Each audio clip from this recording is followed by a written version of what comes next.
प्रकाशित वाक्य 20 उसके 12 में ये इस प्रकार से लिखा हुआ है। वचन कहता है, फिर मैंने भी छोटे बड़े सब मरे वो को सिंहासन के सामने खड़े हुए देखा और पुस्तकें खोली गई और फिर एक और पुस्तक खोली गई और फिर एक और पुस्तक खोली गई अर्थात जीवन की पुस्तक। और जैसे उन पुस्तकों में लिखा हुआ था उन के कामों के अनुसार मरे हुओं का न्याय किया गया।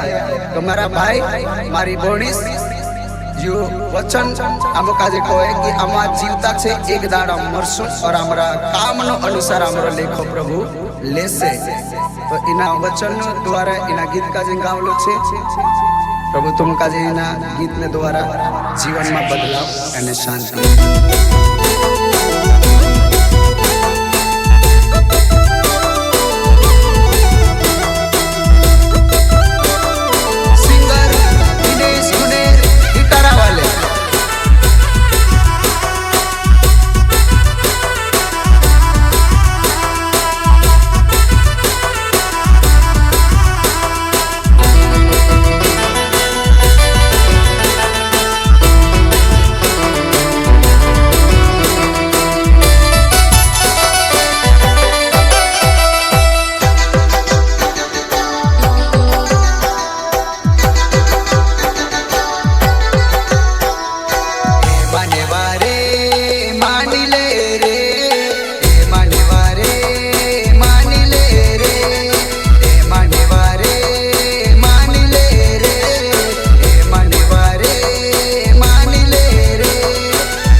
माने वारे